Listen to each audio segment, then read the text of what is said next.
हाँ, अपन लोग first chapter पढ़ रहे थे आवेश तथा विद्युत क्षेत्र। पहली क्लास के अंदर अपन ने विद्युत आवेश के बारे में पढ़ा था कि विद्युत आवेश वास्तव में क्या होता है। किसी भी वस्तु के ऊपर यदि हम इलेक्ट्रॉनों की संख्या में कमी कर दें तो उसके ऊपर धनावेश उत्पन्न हो जाता है, और अगर हम उसके ऊपर इलेक्ट्रॉनों की संख्या में वृद्धि कर दें तो इसके ऊपर ऋणावेश उत्पन्न हो जाता है।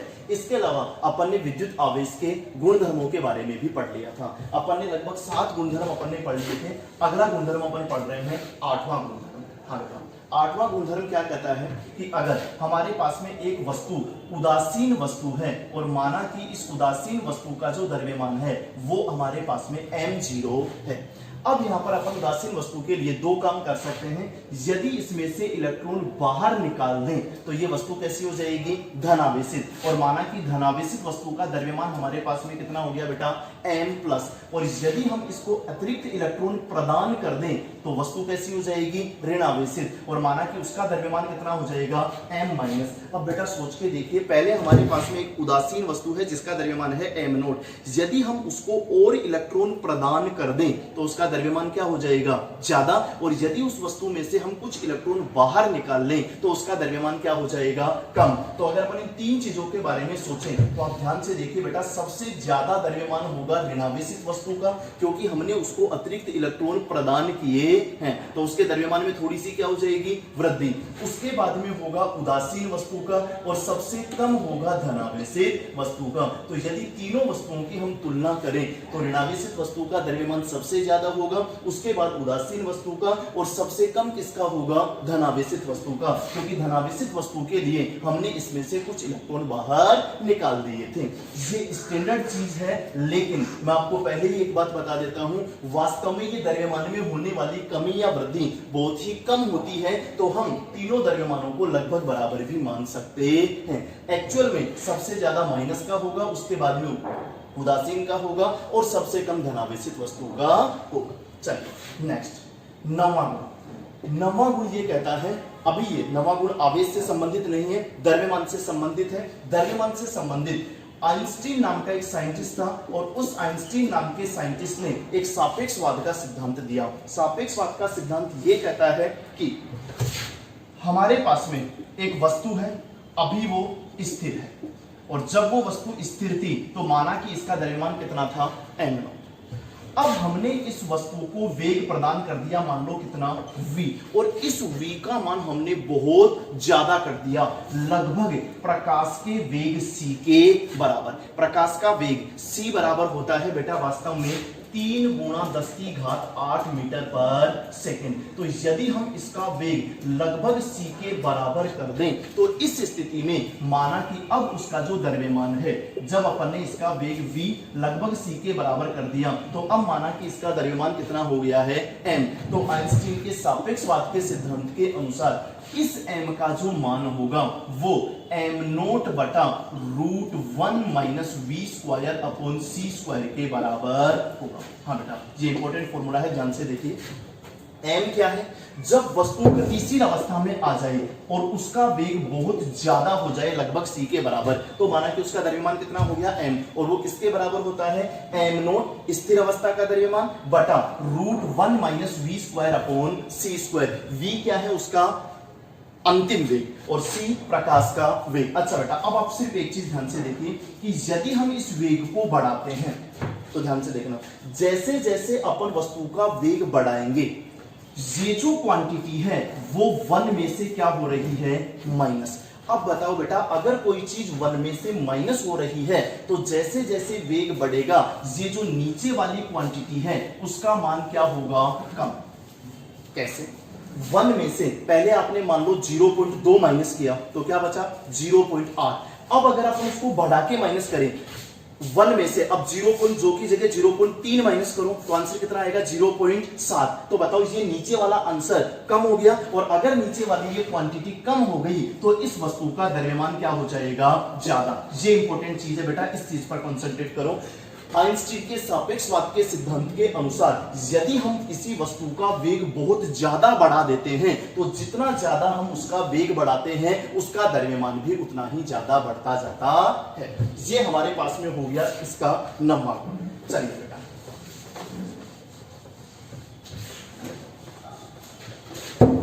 9 गुण अभी तक अपन विद्युत आवेश से संबंधित पढ़ चुके हैं, लेकिन ये 9 कोई ज्यादा इंपॉर्टेंट नहीं है। सबसे इंपॉर्टेंट जो अब इसके गुण स्टार्ट हो रहे हैं वो अब है, और ये 4 गुण मैं आपको बता रहा हूं एग्जाम के लिए, ये चारों गुण सबसे इंपॉर्टेंट हैं। पीछे वाले आप एक बार से रीडिंग मार के छोड़ देना, कोई ज्यादा इंपॉर्टेंट नहीं है। 100% अब जो मैं आपको 4 गुण पढ़ा रहा हूं वो एग्जाम के लिए बहुत इंपॉर्टेंट है। और कौन कौन से गुण पढ़ा रहा हूं मैं आपको पहले ही बता देता हूं। 10वां गुण अपन पढ़ेंगे आवेश की निस्तरता का सिद्धांत। अभी अपन 1 बाय 1 इसके बारे में बात करेंगे। 11वां गुण अपन पढ़ेंगे आवेश की योज्यता का सिद्धांत। 12वां गुण अपन पढ़ेंगे आवेश के संरक्षण का सिद्धांत। और 13वां गुण अपन पढ़ेंगे आवेश के क्वांटीकरण का सिद्धांत। ये 4 गुण एग्जाम के लिए सबसे इंपॉर्टेंट है। आवेश की निस्तरता का सिद्धांत, आवेश की योज्यता का सिद्धांत, आवेश संरक्षण का सिद्धांत और आवेश के क्वांटीकरण का सिद्धांत। हाँ बेटा, 10वां गुण अपन पढ़ रहे हैं आवेश की निस्तरता का सिद्धांत। आवेश की निस्तरता का सिद्धांत क्या है? बिल्कुल सिंपल सी चीज है। आवेश की निस्तरता का सिद्धांत ये कहता है कि अभी अगर हमारे पास में कोई आवेश स्थिर अवस्था में है और तब माना कि इसका आवेश जो है वो है हमारा Q स्थिर। अब यदि इस आवेशित कण को अपन गतिशील कर दें तो इसका आवेश मान लो हो गया कि क्या Q गतिशील। तो बिल्कुल सिंपल सी बात है कि आवेश की निस्तरता के सिद्धांत के अनुसार किसी वस्तु या कण का आवेश उसके वेग पर निर्भर नहीं करता है, यानी कि जो Q स्थिर का मान होगा वो ही Q गतिशील का मान होगा। यानी कि जो आपका आवेश Q रहता है वो वेग के साथ चेंज नहीं होता है, आवेश उतना का उतना ही रहता है। अच्छा, सबसे इंपॉर्टेंट चीज, एक अलग चीज के बारे में बात कर रहा हूं इसी से संबंधित, विशिष्ट आवेश। पहले आप इस बात को समझिए, विशिष्ट आवेश,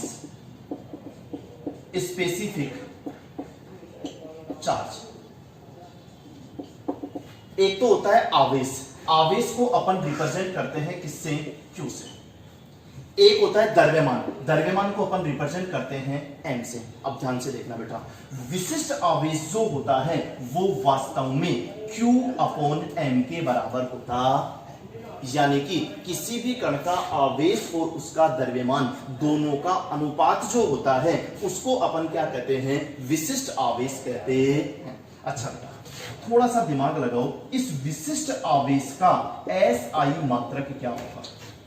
आवेश का SI मात्रक मैंने आपको क्या बताया था बेटा? कूलाम। तो एग्जाम में अगर क्वेश्चन आए तो ध्यान से पढ़ना, आवेश का SI मात्रक पूछे तो कूलाम, लेकिन विशिष्ट आवेश का SI मात्रक क्या होता है? कूलाम/किलोग्राम। विशिष्ट आवेश का SI मात्रक क्या होगा बेटा? कूलाम/किलोग्राम।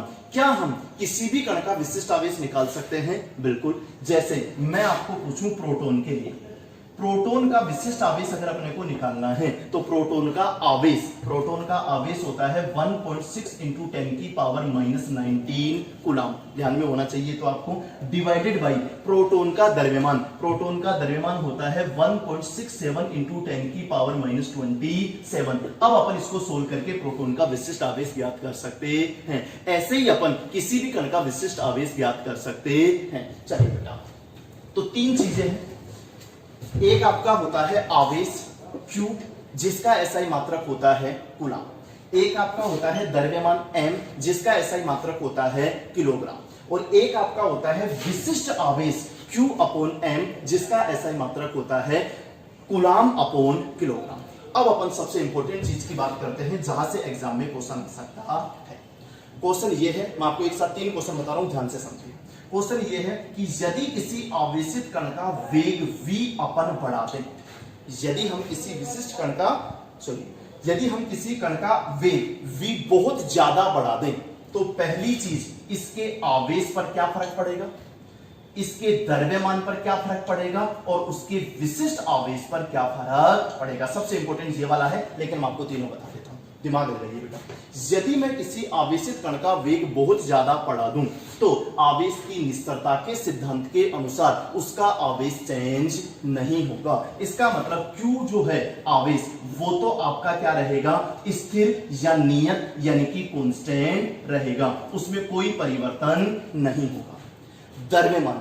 जस्ट पिछला गुण मैंने आपको बताया कि यदि हम किसी कण के वेग को बढ़ाते हैं तो आइंस्टीन के सापेक्षवाद के सिद्धांत के अनुसार वेग बढ़ाने पर उसका द्रव्यमान भी बढ़ता है। तो द्रव्यमान से संबंधित क्वेश्चन पूछेगा तो आप क्या कहोगे कि वस्तु के द्रव्यमान में क्या होगी, वृद्धि। अब आप ध्यान से देखो बेटा, अगर अपन ने वेग बढ़ाया तो दिमाग लगाओ और बताओ विशिष्ट आवेश पर क्या फर्क पड़ेगा। मैं कह रहा हूं विशिष्ट आवेश घटेगा। अब आपको समझ में आना चाहिए कि विशिष्ट आवेश क्यों घटेगा, क्योंकि विशिष्ट आवेश बराबर क्या होता है, Q अपॉन M। अब हम कह रहे हैं कि वेग को बढ़ाने पर आवेश Q के मान में कोई परिवर्तन नहीं होता, वो उतना का उतना रहता है, लेकिन द्रव्यमान M जो है वो क्या हो जाता है, बढ़ जाता है। तो अगर ये नीचे वाली क्वांटिटी द्रव्यमान M बढ़ेगा तो ऑब्वियसली Q अपॉन M का मान जो होगा वो क्या होगा, कम। तो वेग बढ़ाने पर, तीनों क्वेश्चन मैं वापस से बता रहा हूं, ध्यान से समझिए, एग्जाम में जो भी पूछे उसके हिसाब से आंसर देना। यदि किसी आवेशित कण का वेग बहुत ज्यादा बढ़ा दें तो पहली चीज आवेश पर क्या फर्क पड़ेगा, आप आंसर लिख के आओगे आवेश पर कोई फर्क नहीं पड़ेगा। कारण क्या बताओगे, निस्सरता के सिद्धांत के अनुसार। दूसरा, यदि मैं आपको पूछूं द्रव्यमान पर क्या फर्क पड़ेगा, तो द्रव्यमान का आंसर आप क्या लिख के आओगे कि इस कण का द्रव्यमान बढ़ेगा। रीजन क्या है, आइंस्टीन के सापेक्षवाद के सिद्धांत के अनुसार। और सबसे इंपॉर्टेंट, यदि वेग बढ़ाया जाए तो विशिष्ट आवेश पर क्या फर्क पड़ेगा, क्योंकि विशिष्ट आवेश बराबर क्या होता है, Q अपॉन M। Q के मान में कोई परिवर्तन नहीं हो रहा है और द्रव्यमान क्या हो रहा है, कम। तो अगर द्रव्यमान क्या हो रहा है, ज्यादा। तो अगर नीचे वाली क्वांटिटी ज्यादा हो रही है तो विशिष्ट आवेश के मान में क्या होगी, कमी होगी। हाँ, नेक्स्ट गुण पर पढ़ रहे हैं आवेशों की योज्यता का सिद्धांत। ये बिल्कुल सिंपल सी चीज है। सपोज दैट ये अपने पास में कोई निकाय है, इस निकाय में किसी वस्तु के ऊपर Q1 आवेश है, आवेश प्लस में भी हो सकता है और माइनस में भी हो सकता है। दूसरी वस्तु पर Q2 आवेश है, तीसरी वस्तु पर Q3 आवेश है, ऐसे खूब सारी वस्तुओं के ऊपर आवेश रखे गए हैं। तो आवेशों की योज्यता के सिद्धांत के अनुसार बिल्कुल सिंपल सी बात है, इस निकाय का जो टोटल आवेश होगा वो वास्तव में Q1 plus Q2 plus Q3 dash dash dash Qn के बराबर होगा। यानी कि जितनी भी आवेशित वस्तुएं हैं उसके सभी आवेशों का बीजगणितीय योग, बीजगणितीय योग का मतलब होता है चिन्ह के साथ योग कर लो, वो ही उस निकाय का टोटल आवेश होगा। चलिए, ये तो बिल्कुल सिंपल सी चीज है। इससे रिलेटेड अपन एक दो क्वेश्चन सोल्व कर लेते हैं जो कि अपने नोट्स के अंदर लिखे हुए हैं। अपन लोग सोल्व कर रहे हैं क्वेश्चन नंबर 4। क्वेश्चन नंबर 4 बिल्कुल सिंपल सा है। क्वेश्चन नंबर 4 ये कहता है कि अगर हमारे पास में किसी निकाय के अंदर 500 प्रोटॉन रखे गए हैं, 400 इलेक्ट्रॉन रखे गए हैं, 200 अल्फा कण रखे गए हैं और 100 न्यूट्रॉन रखे गए हैं, तो इस निकाय का टोटल आवेश कितना होगा। बिल्कुल सिंपल सी बात है। एक प्रोटॉन का आवेश होता है प्लस 1.6 गुणा 10 की घात माइनस 19 कूलम। प्रोटॉन का आवेश सही होता है। और मैंने आपको स्टार्टिंग में बताया था कि अपन लोग इस चैप्टर के अंदर 1.6 गुणा 10 की घात माइनस 19 कूलम, ये जो संख्या है इसको शॉर्ट में अपन क्या लिखेंगे, E। तो प्रोटॉन का आवेश अपन क्या बोल सकते हैं बेटा, प्लस का E। अच्छा बेटा, तो इलेक्ट्रॉन का आवेश अपन लोग क्या बोलेंगे, माइनस का E। और अल्फा कण जो होता है, ध्यान से देखना बेटा, अल्फा कण का आवेश प्रोटॉन का डबल होता है। तो अगर प्रोटॉन का प्लस E है तो बताइए बेटा अल्फा कण का क्या होगा, प्लस का 2E। और न्यूट्रॉन का आवेश होता है 0। न्यूट्रॉन आपका उदासीन होता है तो उसका आवेश कितना होता है, 0। अब सिंपल सी बात है, देखो टोटल आवेश कितना होगा। एक प्रोटॉन का कितना था, प्लस E। तो बताइए 500 प्रोटॉनों का कितना हो जाएगा, चिन्ह के साथ योग करना है। मैंने आपको बोला था कि निकाय का कुल आवेश सभी वस्तुओं के आवेशों के बीजगणितीय योग के बराबर होता है। बीजगणितीय योग का मतलब क्या है, चिन्हों के साथ योग करना है। जो आवेश प्लस में है उसको प्लस में लेना है और जो माइनस में है उसको माइनस में। अच्छा बेटा, तो बताओ एक प्रोटॉन का आवेश प्लस E है तो 500 प्रोटॉनों का क्या होगा, प्लस का 500E। आगे चलते हैं, एक इलेक्ट्रॉन का कितना है, माइनस E। तो 400 इलेक्ट्रॉनों का क्या होगा बेटा, माइनस का 400E। नेक्स्ट देखना बेटा, एक अल्फा कण का आवेश कितना है, प्लस 2E। तो 200 अल्फा कणों का आवेश क्या होगा, उसको मल्टीप्लाई करो कितना हो जाएगा, प्लस का 400E। एक अल्फा कण का प्लस 2E, तो 200 से गुणा करोगे तो कितना हो जाएगा आपके पास में, प्लस का 400E। एक न्यूट्रॉन का कितना होता है, 0। तो न्यूट्रॉन चाहे कितने भी हो उनका टोटल कितना आवेश कितना होगा बेटा, 0। नेक्स्ट, Q टोटल बराबर, अब अपने पास में आ जाएगा क्या, ये प्लस का 400E और माइनस का 400, ये दोनों क्या हो जाएंगे, कैंसिल। तो आंसर आ जाएगा हमारे पास में प्लस का 500 ई, या हम इसको बोल सकते हैं प्लस का 500 गुणा ई का मान अपन कितना रखेंगे 1.6 गुणा 10 की घात माइनस 19। तो इसको सोल्व करेंगे तो हमारे पास में आंसर आ जाएगा Q टोटल बराबर प्लस का 8 गुणा 10 की घात माइनस 17 कूलम। इतना धनावेश इस निकाय का टोटल आवेश होगा। नेक्स्ट क्वेश्चन अपन सोल्व कर रहे हैं। क्वेश्चन अपने पास ये है कि किसी पात्र के अंदर 1 किलोग्राम इलेक्ट्रॉन भरे हुए हैं। अपने को इसमें इलेक्ट्रॉनों की संख्या नहीं पता है कि कितने इलेक्ट्रॉन भरे हुए हैं, बट हमें यह पता है कि जितने भी इलेक्ट्रॉन भरे हुए हैं उनका टोटल द्रव्यमान कितना है 1 किलोग्राम इलेक्ट्रॉन भरे हुए हैं। तो इस निकाय का टोटल आवेश कितना होगा। इसके लिए पहले हमें निकालनी पड़ेगी इलेक्ट्रॉनों की संख्या। तो इसके अंदर कितने इलेक्ट्रॉन है वो संख्या ज्ञात करने के लिए हम लोग क्या करते हैं, टोटल द्रव्यमान कितना है बेटा 1 किलोग्राम और बटा एक इलेक्ट्रॉन का द्रव्यमान कितना होता है 9.1 इंटू 10 की पावर माइनस 31 किलोग्राम। ठीक है, तो किलोग्राम से किलोग्राम जो है आपका वो कैंसिल हो जाएगा और अपने पास में आंसर आ जाएगा 1 बटा 9.1 गुणा 10 की घात 31 इलेक्ट्रॉन। 10 घात माइनस 31 ऊपर जाएगा तो क्या बन जाएगा 10 की घात प्लस का 31। ये हमारे पास में आ गई इलेक्ट्रॉनों की संख्या। तो अब अपने को कोई दिक्कत नहीं है, अपन टोटल आवेश ज्ञात कर सकते हैं। इस बार हमारे पास में 1 बटा 9.1 गुणा 10 की घात 31 टोटल इलेक्ट्रॉन है और अपने को पता है कि एक इलेक्ट्रॉन का आवेश कितना होता है बेटा माइनस का ई या माइनस का 1.6 गुणा 10 की घात माइनस 19 कूलम। एक इलेक्ट्रॉन का आवेश होता है ये। तो बताओ इतने इलेक्ट्रॉनों का आवेश टोटल कितना होगा। इससे गुणा कर देंगे तो एक इलेक्ट्रॉन का आवेश होता है माइनस 1.6 गुणा 10 की घात माइनस 19 कूलम और हमारे पास इलेक्ट्रॉनों की संख्या कितनी है 1 बटा 9.1 गुणा 10 की घात 31। अब इस चीज को अपन सोल्व करके आंसर निकाल लेंगे, वही हमारा टोटल आवेश होगा। इस बार हमारा टोटल आवेश किसमें आएगा माइनस में। अच्छा बेटा नेक्स्ट क्वेश्चन क्या है, ये क्वेश्चन इंपॉर्टेंट है, इसको थोड़ा सा ध्यान से समझना। हमारे पास में किसी पात्र के अंदर 90 ग्राम पानी भरा हुआ है, H2O भरा हुआ है, तो इसका टोटल आवेश इसका टोटल धनावेश कितना होगा। इस बार क्वेश्चन क्या है, इसमें तो क्या निकालना था टोटल आवेश, तो प्लस माइनस वाले सारे लेने थे। इसमें मैं आपको केवल क्या पूछ रहा हूं 90 ग्राम पानी में उपस्थित केवल धनावेश। हाँ थोड़ा सा दिमाग लगाओ। पानी के अंदर H2O, एक H2O के अणु के अंदर 2 तो हाइड्रोजन के परमाणु है और एक ऑक्सीजन का परमाणु है। और जो आपके परमाणु हैं, परमाणुओं के अंदर क्या होते हैं बेटा प्रोटॉन, इलेक्ट्रॉन और न्यूट्रॉन। न्यूट्रॉन का आवेश तो वैसे भी कितना होता है 0। अब हमारे पास में 2 ही चीजें बची, प्रोटॉन और इलेक्ट्रॉन। मैंने केवल आपको क्या पूछा है बेटा धनावेश, तो इसका मतलब हमें केवल और केवल किसका आवेश निकालना है, प्रोटोनों का आवेश निकालना है। हमें केवल और केवल किसका आवेश निकालना है, प्रोटोनों का।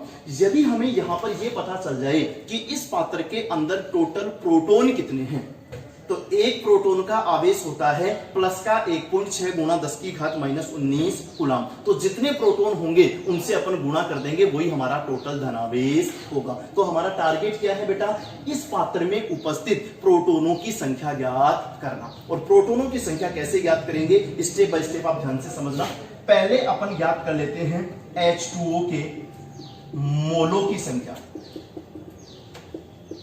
और केमिस्ट्री के अंदर आपने पढ़ा होगा कि किसी भी वस्तु के या किसी भी मोलों की संख्या बराबर क्या होता है, ग्रामों में भार बटा अणु भार। तो बताइए ग्रामों में भार हमें कितना दे रखा है 90 और इसका अणु भार कितना है 18। ऑक्सीजन का कितना होता है 16 और एक हाइड्रोजन का कितना होता है 1। तो 2 हाइड्रोजन तो टोटल हमारे पास में कितना हो गया 18। तो बताओ हमारे पास में मोलों की संख्या कितनी आई 5। ये अभी क्या आई है मोलों की संख्या। ओके बेटा, अब नेक्स्ट इसके आगे अपन निकाल रहे हैं H2O के अणुओं की संख्या। हाँ बेटा, अणुओं की संख्या हम कैसे ज्ञात करेंगे, किसी भी कण के या किसी भी वस्तु के एक मोल में एवोगाद्रो संख्या के बराबर वो चीजें होती है। तो यहां पर हमारे पास में H2O के कितने मोल है 5। तो एक मोल में कितने अणु होते हैं 6 गुणा 10 की घात 23 एवोगाद्रो संख्या के बराबर। तो बताओ 5 मोल में कितने होंगे, इसको 5 से गुणा कर दो और आंसर आ जाएगा हमारे पास में 3 गुणा 10 की घात 24। 6 गुणा 5 ये कितना हो जाएगा 30। तो एक जीरो उधर शिफ्ट कर देंगे तो हमारे पास में कितना आ जाएगा 3 गुणा 10 की घात 24। ये क्या आई है H2O के अणुओं की संख्या। अब थोड़ा सा दिमाग लगाओ, H2O के एक अणु के अंदर प्रोटॉन कितने होते हैं? 10। H2O के एक अणु में कितने प्रोटॉन होते हैं बेटा? 10। एक तो हाइड्रोजन के पास में, तो 2 हाइड्रोजन तो 2 प्रोटॉन हो गए, और ऑक्सीजन के पास में कितने प्रोटॉन होंगे? 8। तो टोटल एक अणु के पास में कितने प्रोटॉन हो गए? 10। तो इतने अणुओं के पास में टोटल प्रोटॉन कितने होंगे? तो H2O के अंदर प्रोटॉनों की संख्या कितनी आएगी? 3 गुणा 10 की घात 24। ये तो थी अणुओं की संख्या, और एक अणु में कितने प्रोटॉन है? 10। तो 10 से गुणा कर दो, आंसर आ जाएगा 3 गुणा 10 की घात 25। अब बस आंसर आ जाएगा, कोई दिक्कत नहीं है। हमारे पास में हमें केवल प्रोटॉनों की संख्या चाहिए थी, और प्रोटॉनों की संख्या कितनी आ गई? 3 गुणा 10 की घात 25। अतः कुल धनावेश, तो धनावेश के अंदर केवल हम किसका लेंगे? प्रोटॉनों का आवेश। अच्छा बेटा, एक प्रोटॉन का आवेश कितना होता है? प्लस का 1 गुण 6 गुणा 10 की घात -19 कूलम, और हमारे पास टोटल कितने प्रोटॉन हैं? 3 गुणा 10 की घात 25। तो इसको 3 गुणा 10 की घात 25 से गुणा कर दो। अब इसको सोल्व करके आंसर निकाल लो, वही हमारे पास में टोटल धनावेश होगा। अब नेक्स्ट आवेश से संबंधित अगला गुण अपन पढ़ रहे हैं, आवेश संरक्षण का सिद्धांत, law of conservation of charge.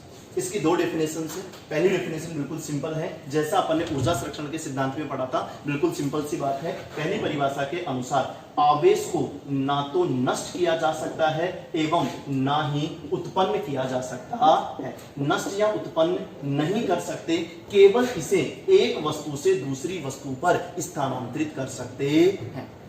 अच्छा बेटा, आवेश को ना तो नष्ट कर सकते हैं ना उत्पन्न कर सकते हैं, केवल इसे एक वस्तु से दूसरी वस्तु के ऊपर स्थानांतरित किया जा सकता है। ये तो इसकी पहली परिभाषा बिल्कुल सिंपल है। अथवा दूसरी परिभाषा क्या है, इसके ऊपर कॉन्सेंट्रेट करना बेटा, ध्यान से सोचो। सपोज दैट ये कोई निकाय है, अपने दूसरा एग्जांपल लेते हैं सिंपल सा। सपोज दैट ये अपनी कोई क्लास है, इस क्लास के अंदर टोटल मिलाकर के 50 स्टूडेंट्स हैं। टोटल मिलाकर के 50 स्टूडेंट्स हैं। हर स्टूडेंट को मैंने 4 रसगुल्ले दे दिए।